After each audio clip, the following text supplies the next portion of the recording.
Okay, so this session we're going to be looking at events and looking at that from the point of view of the different charities and looking at how to add events into Infoodle using the calendar, how to add groups, using groups for events, for tracking your volunteer hours, for doing your rostering, for your communications for all of your different events. And also tracking your attendance and contact tracing. So let's add an event. We're going to have a new volunteers training day, so we'll have a workshop. We've got lots of new volunteers coming in now, so we need to get them up to speed and trained on how we do things. So let's add this event into our Infoodle calendar. So go to the events on your system and click on add an event. Enter in the title of this event, so we'll do new volunteers, and we can give this a color code if we want to. We can confirm the status, it's definitely going to be happening. We can choose if we want to have this event visible on our public website. You can sync your Infoodle calendar up with your Google Calendar, which can then be shown on your website. Also, you can give this a little bit of a description if you want to in here. Just for the sake of time, we'll forego that now. And next thing we're wanting to do is actually add in the date of this event. So if you can click in here and either choose a date in the calendar, or we'll go over to the next month. So we'll just do that date there. What time is this event going to start? Do we need to, is it an all-day event? Do we need to set the room up for a special time? And then what time is this event going to finish? So we'll say that this event is just going to finish, say, at around about midday. Actually, no, why don't we do that a little bit longer? Actually, we'll do it at 3 o'clock. So we can do some meals and things as well. It's not going to repeat. And then where is this event going to be? Okay, let's have that event in the boardroom. So locations are something that you set up beforehand, so you can choose which, so you don't also double book any of the particular rooms. Next thing we're going to go, who is involved? Automatically it adds me in, but also this is going to be the staff are all involved in this, so they're responsible for this particular event. Save that, and then who is attending? So in this case it's actually a particular group that is attending, and the group is going to be we'll just put in volunteers. So we've got volunteers down here, they're the ones who are going to be attending. Okay, so now all we need to do is save this, and it's asking me, I've got some questions that I need to answer which have been set up previously. So if you are going to be hiring out any of your premises and there are costs involved, you can set that all up in here. If you have other questions like, does catering need to be added into this event? Do they need the kitchen? Do you need sound or any other technical equipment? You can set that all up in these questions, so that then a person responsible can be notified automatically with an email to say that this room is being booked on this date and that they need tech and sound. So we're not going to need anything at this stage, so we'll just click on save. And now our event has been added into a calendar. Because we're currently in October, it shows October, but if I go just over here to November, it will show that I have my new volunteers training is in here. So that's easy, simple. This is how you add events into the calendar. While we're here, just quickly show you there are a couple of different views for your calendar. You've also got a list view here, and there are some icons for editing and copying in this area here as well. Personally, I prefer the calendar view.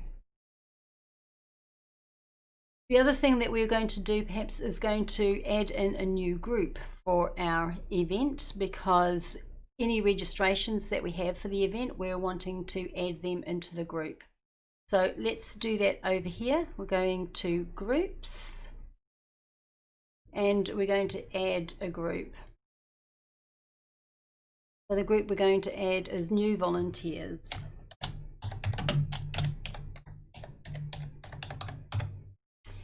The type of group, so in Foodle we've got various different types that will come automatically set up, but you can add various other types. When you're looking at your list of groups within Foodle, when you're using the group types, it puts all of those similar groups together. If you don't use the group types, all of your groups are in alphabetical order, so it might be a little bit more difficult to find a particular group. So we've added a group type. You could also call it category. That's a category of groups, and that is volunteers. So that means all of my volunteer groups will be in the same place together. You are also able to hibernate and expire a group. If it's something that you only use once a year, this particular group, you can then expire it at the end of that particular event. Next year, if you're running that event again, you can then unexpire or unhibernate that group so that then you can send out invitations maybe for the event again next year. There are some other things here in this groups area, tasks and content. If you're wanting to assign to-do tasks against a particular group, or if you're wanting them to see notes, then you need to tick them in this area here. We don't generally tick the admin only group. This is, if you tick that, it will become a locked group, and you have only the administrator of that particular group is able to edit this group. If there is no administrator of that group, then nobody has access to the group, and you'll need to talk to us to unlock it for you. That's an extra precautionary measure for private and sensitive information that is going to be in a note for that particular group. Meeting times, we probably won't really bother about that in this case. I don't necessarily need to be added into this particular group. It will automatically do so. If I don't want to, I can deselect this one here, and then we can just save. So here is now my group. I'm added into this group, and you can see that I can edit myself and I can add functions and skills into this area here as well. Now the next thing that we're going to do is that we're going to create a form, because we're wanting people to register for this event that we have just added in, and so we're going to create a form. So in order to save time, we've already created a form in the forms area of Foodle, and we'll just go and have a look at that now. This is the edit page or the build page for the form. Building forms in Foodle is quite easy. All you need to do is drag and drop the fields into the form. So for example, if I take this field here, this is the person field, I just drag it and drop it in, and you can see it's there. I can change the name of the field if I want to. I can make that field mandatory if I want to, or I can also show this particular field so it's only on the process form, so it's not in the live form, but only on the process form. I'm not going to use this one now because it's a duplication, so I can just click on the bin, and then that removes it from the form. As you can see, we've got here the person's name. We've made that a mandatory form. It's got the asterisk beside it.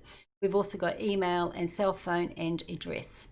We've created a custom field in Foodle in this particular site for allergies, so you can record any food allergies that anybody that attends this particular workshop has as well. We have also added these interest groups. When these are ticked in the form and submitted and the form is processed, they will automatically be added to those particular groups that we have created. We've also added a payment in for this particular event. So $50 for a ticket. We've also added in there so that if you purchase more than one ticket, the price is discounted, and all of that is set up in this area here. By just closing this little cross, that closes that opening up. We also have limited the number of people that can purchase tickets because we're having to restrict the numbers of people that are attending, or maybe you don't have that many seats available, so you're needing to restrict the numbers of people coming, so that you can just do that in this area here as well. This is done through the stock area, where you can limit the number of stock items that you have. We've also shown here how many actual tickets or how many seats that we have available. The payment down here is then the total that will show for payment, because we're allowing people here to pay directly into your bank account. You can set that up in the system settings. And in the finance, so with all of your bank details and everything here, we haven't added that in here, but you can have that on yours. But you can also use payment gateways. We've got Stripe, or various different options that you can add in here, and that's all set up in the system settings and for payment options. So that is the form that we've got. We can preview the form just here, and that shows you what it would look like live. So you can see all the different pricing is here, the different groups, and we've also added a capture here. So we've got some form settings. This is where you would add in when the form is live from, who's going to be notified once a form has been submitted, and also who is going to be able to process those forms after they've been submitted. And you can also add a message that will show once a person has submitted their form. Okay, so in this case, we've got thank you for registering for the workshop, and that we'll send you some information soon. So we've actually set up an automated email response. So we've created that in this area here. Using the double curly brackets here, we're using the different fields that are in this form so that the person's name will be pulled into this particular email, and also their special interests are pulled into this email, and that will automatically be sent out to them. If you're wanting to send this form as a link into an email, this is then the code that you will use for that link, or you can use this description here. If you're going to have this onto your website and you're wanting to have it as a link, then you would use copy and paste this code. It's something that's technical. I've already said earlier, I'm not really very technical, don't know how that works, but I'm sure there are people in your organization who know how to do all it. So once you've created all of your form, then you just save your form and you're ready to go. Now that we've built our form, we can then track forms as they're coming in. If we go back to the forms in the navigation bar here, and we can see now that we've got different forms that have been submitted. So this form here, we can click on the entries, which is this little icon here, and we'll see that we've got 2 entries here that needing to be processed. So just by clicking on that particular form, we will then go to it. It's got all of the details and everything in here. Always good to have a little check just to make sure that everything is correct in here, because you can edit them if necessary. This particular person has not been found here in this one, but you might think, actually, I think that there is a Miranda in here already, so you can always do a search. And it has come up with a Miranda, but in this case, it's Miranda Jones. While she looks very much like Miranda Hart, she is in actual fact Miranda Jones, so we're going to actually create a new person by clicking on this one. If it was a match, then we would be clicking on the assign here. We're going to create a new person. We've got a workflow in here that's automatically adding her to the new contacts, and we're now going to just approve the form. This form has now been processed. Miranda had ticked the fact that she wanted to be part of the gardening interest group. So I'm just going to show how that automatically has added her to the group. So I'll go back to groups over here. Okay, I can then search for the group just by typing in gardening here. And if I can spell it correctly, that would be really good.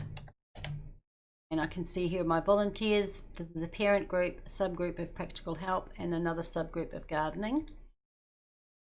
And here we have Miranda Hart has been added into this group. You can see that here today.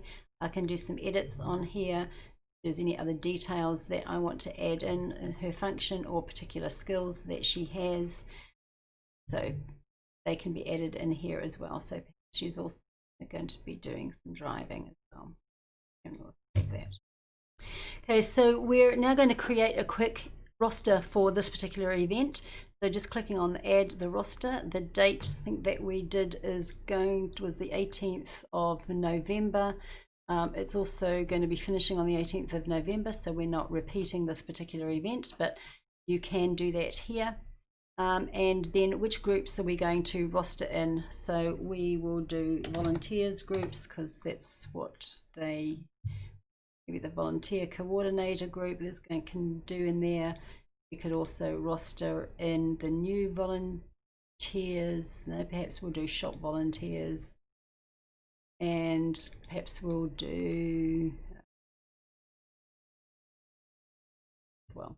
Okay, and we're now going to create the roster, and it doesn't work because I need to select that event. There we are, and we now create the roster. Okay, so we will be setting up a new configuration for this particular roster for this event. We've not done that before, so we're just going to select those and next, and that will automatically have all come to this page here.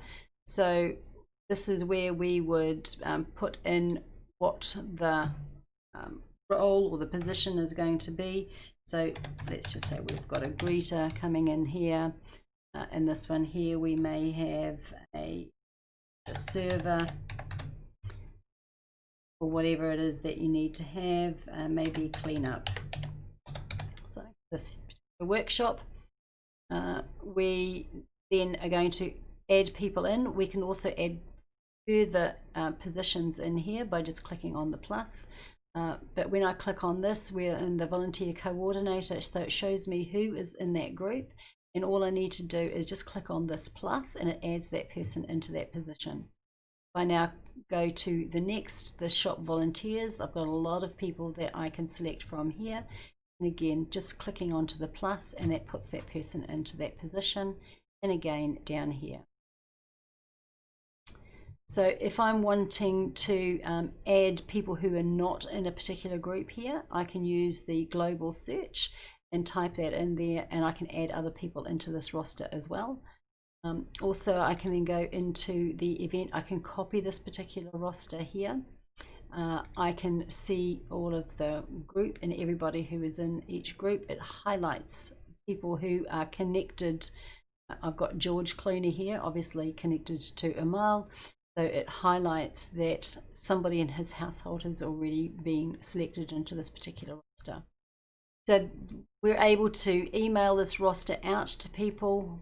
We can download the roster and then send it out as an email with that, and also send out notifications and reminders. So this is done through the settings, and we set the time that people will need to arrive, when they can go, when they're finished. We can then write in here the email that we're wanting to send out to everybody, the subject. We can pull in the different roster items in here that we've set into this particular email, and set the reminder as to when that's going to go out, how many days before and at what time, whether it's going to be an email or a text message. All of that can be done in here through this rostering. So this is just some of the things that you can do within Foodle to help you managing your events.